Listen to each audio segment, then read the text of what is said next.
Welcome or welcome back to Pewdiepie. I'm Zui and I hope you enjoyed today's video. But before we get right into it, I'm obligated to remind you to click either the like or dislike button, commenting something down below, and of course sharing the video so more people can see and enjoy it. This is very important as it helps with the YouTube algorithm. I want you to know that your help is greatly appreciated. If you have any suggestions or ideas for a story, my Discord link is in my link tree that is down in the description, as well as my Patreon and Ko-fi for any donations you may want to send my way. Every cent counts. Anyways, I hope you enjoyed today's video. 5 PM. It was late. Well, not for Brian, the day shift guard of the Mega Pizzaplex. However, 5 PM was also the time when the toddlers were required to be picked up, as daycare officially closes at 5:30. The result of that was that from 5 till 7 PM, Brian had nothing to do. Usually he would use this time and flirt with the cute receptionist Charlotte, but she wasn't on duty this week, and asking his manager to give him shifts every time she was present was a little suspicious, especially since the girl was the manager's daughter. His peaceful gaming time was however interrupted by a loud thunk around the ball pit. The man sighed, closed his eyes, then sighed again, and then got on his feet. Hands in his pockets, he walked over to where the noise came from. Somehow I had a feeling that was you. Brian's eyes narrowed. What the hell are you doing? The man was looking at the daycare attendant, who was lying motionless inside the ball pit. The machine, a humanoid sun-themed robot, who would transform into a moon counterpart when the lights of the daycare were shut off for nap time, shouted, The rope snapped, Brian. The animatronic had been equipped with a ring on the back of his chest that he could attach a rope to, allowing him to more or less fly through the air. Brian scratched the back of his head and jumped down into the ball pit next to the animatronic. Brian didn't have much love for the machines. As to him, they were just that, things for others' entertainment. However, he was loyal to Fazbear Entertainment, so if there was the possibility one of them was damaged, he immediately sprung into action. Gently he inspected the robot's shell. That tickles, Brian! The man suppressed the urge to smile. "Oh," said Brian, but finishing his quick checkup. "Your shell is damaged. Definitely need some replacements right there." Brian looked up, spotting the rope. "Rope didn't snap, but the ring on your butt just cracked." I'm not fat. Brian blinked. "I didn't say you were." But you were thinking it. Brian bit his lower lip. The bot knew him way too well. "Come on, get up. Report to parts and services." The robot attempted to stand, but seemingly gave up halfway through. Nope, too painful. Brian scoffed. "You want me to carry you, don't you?" The attendant refused to respond. The security guard turned around and pulled out his walkie-talkie. "Kevin, you there?" The walkie-talkie crackled. However, it wasn't Kevin, the on-duty engineer, who responded. "Hello?" came a feminine voice. Brian blinked, confused. "Am I on the wrong channel?" he asked cautiously. "This is channel 102, maintenance channel. What can I do for you?" Brian, I know it's you. What's happening?" I just thought Kevin is in for today." A sigh came through the walkie-talkie. The day guard's heart jumped. Today just had to be you who was working in parts and services. You and Brian had a very turbulent relationship. More specifically, he had a very turbulent relationship with you. It had started a few months ago, when you first entered the pizza place for your job interview. As without warning, someone, as in Brian, slapped your ass so hard it took you a minute to recover from it. "Hey babe, thought you're not in for work today," he had said in a seductive tone. And when you turned around and he realized his mistake, he had pressed both hands on his mouth, apologizing endlessly to you. As it turns out, you had the same hairstyle and hair color and figure as his fuck buddy Charlotte, the receptionist. From behind, you practically looked identical. Of course, when you stood side by side with Charlotte, there were more differences, but those were subtle. You had never seen a man cower in fear this much. Problem was that you didn't mind it. You rarely got attention of the other sex. Since then, you had gotten the job. Too intrigued by the colorful cast of co-workers, animatronics, and the various job duties, which most of the time just ended with you being lazy in parts and services while waiting for anyone to be damaged. You were the assistant on-duty engineer, working directly under a man named Kevin, a 45-year-old family man, with a son and a Latina wife that looked way out of his league. The guy often invited co-workers he liked for barbecues. According to his wife, anyone he invited he regarded as a friend. So that's how you learned that he liked you, as a friend at least. "Alright," said Brian after a moment of thought. "I got an animatronic here that fell, and he needs a quick fixer-upper." "Okay, which animatronic?" Brian sighed. "You're always so professional. Kevin would have made a joke." "Take your attention." "Right."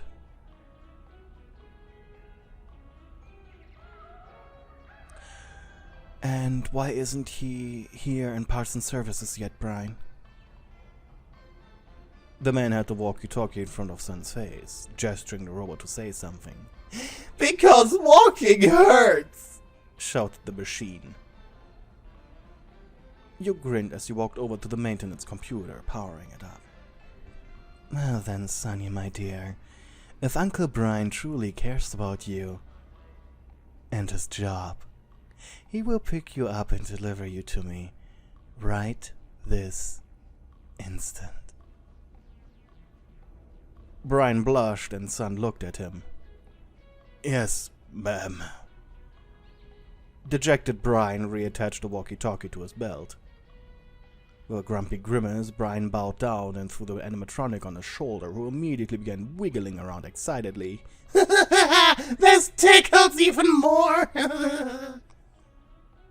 Now that Brian got a better look, the machine really was in a bad shape. Borderline nightmarish. His face was cracked, 2 of his sun spikes had broken off. But worst of all was the terrible broken chest piece. I must have felt the brunt of the collision. He grunted as he kicked open the door to parts and services. Minutes later. At least 3 times during this transport, the robot's erratic movements and high-pitched voice made him almost drop the machine. That would have made it worse. You raised an eyebrow as the 2 boys came. You've been in the middle of filing your nails. "Where to?" grunted Brian. "You could have just asked 2 security bots to carry him over here, right?" The tone of your voice was a mix of disappointment, resignation, and a bit of pity. Brian blinked with shaky legs. "Oh, fuck, I didn't even think about that." 25 cents for the curse jar, Brian! Chuckled Son. Exactly. This is a Christian establishment, Mr. Crawford. Mumbling curses to himself, the day guard shuffled over to the surgical table inside the protective dome, where he almost gently set the animatronic down. "Thank you, Brian," you said right behind the guard. He almost squeaked. "Why do you always sneak up on me?" he asked. "Oh, because it's fun scaring you, big guy." Can I please go back to work now? Or do you have more snide remarks for me? You blinked. You honestly expect an answer now? "I'll get going," said the guard meekly before almost fleeing out of the maintenance room. You, meanwhile, burst out into laughter. "What's so funny?" asked the robot, throwing you a little off guard. Nothing, Sonny. You wouldn't understand it anyways." Taking a step forward, you closely began inspecting the robot, your fingers sliding across the cracks of his broken shell. You could also see some loose wires. Well, your little stunt is gonna cost. "Oh, I'm sorry, miss. It wasn't my fault. The ring on my back just up and broke and I fell." "It's okay, buddy." You smiled gently, patting his face. "I'll run a system diagnostic first." Using your maintenance tablet, you ran the software. Immediately red text plop up. Sheesh. "What? Is it that bad? Am I gonna get scrapped?" You didn't answer immediately, too consumed by the data coming in. "Okay," you said after a while. "I'm gonna strip you naked, and then we need to replace some stuff." "Naked?" What did you expect? The robot blinked. "Well, I was thinking you'd give me some, little medicine, and then say something like, 'Oh, poor Sonny, here's a lollipop. Take it easy for a while, you'll be as good as new.'"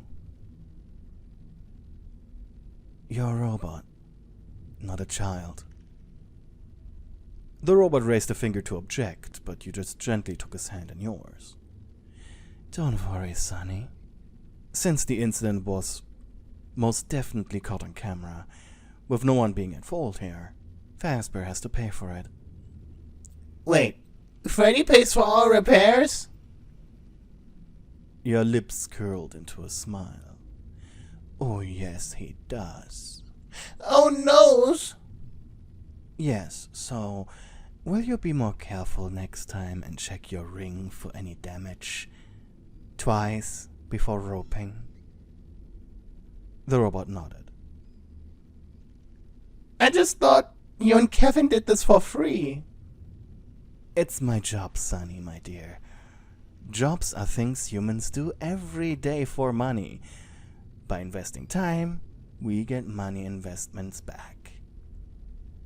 Grinning, you booped his nose with a finger before leaving the protective dome. Quickly typing up the removal command into the maintenance panel. However, when you grabbed your thermos can of coffee, you quickly realized, "Shit, I forgot to turn it off." Feverishly, you began to type into the keyboard.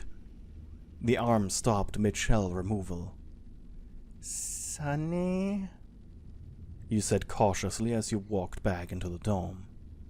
Ugh, I feel like a wild roller coaster ride.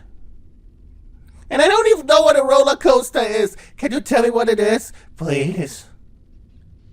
Sorry, I forgot to shut you off. Could you make me some peppermint tea, lovely? You sighed, and with a quick flick of a button that, thanks to his chest plate having already been removed, was easier to click and hold for 10 seconds. The robot shut down. Otherwise, the repair went down quite easily. After you removed the shell, you went into the protective dome once again, reattached the cables that had gone loose, adjusted a few screws, and made sure its joints were still oily. You then placed the broken shell pieces in a box. The replacement shell parts were delivered to you by a staff bot. The entire ordeal had taken roughly an hour, and as you brought Sun back online, his eyes immediately focused entirely on you.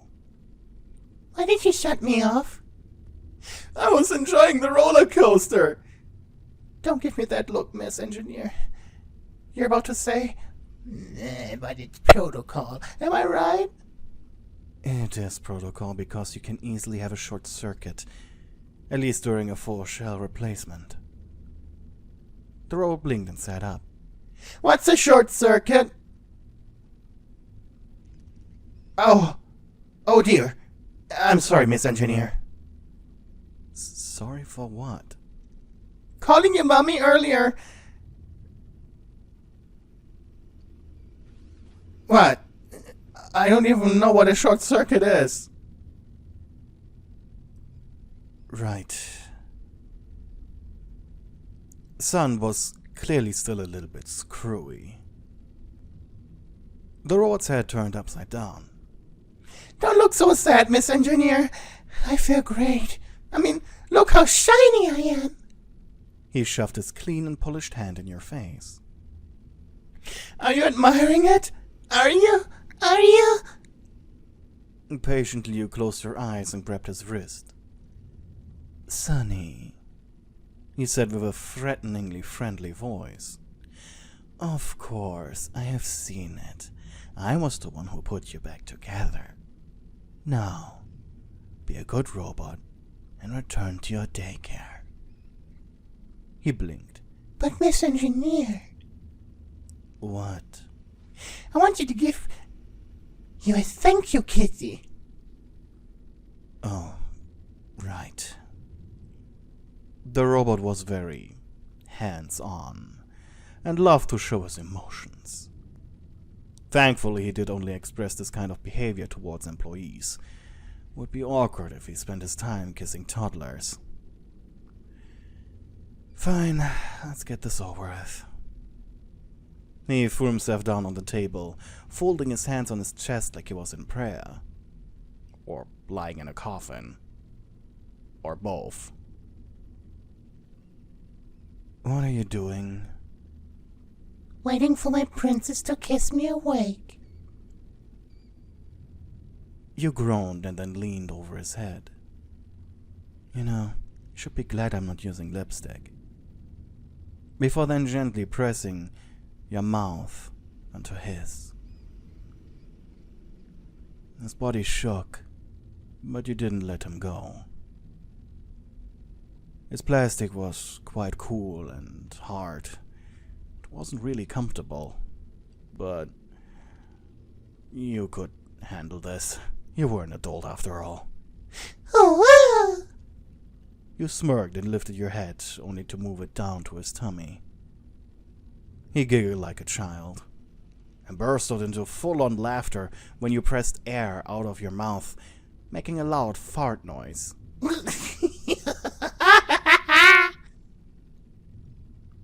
After a moment, you lifted your body off of him, swiping away some spittle with your hand. So, can you be a big bot now and go back to doing your job? Yes, Miss Engineer, ma'am. He saluted. Good. He then jumped off the table and strutted out of parts and services. Knowing you, I'll probably see you soon, Sonny. You said after him, with a smile.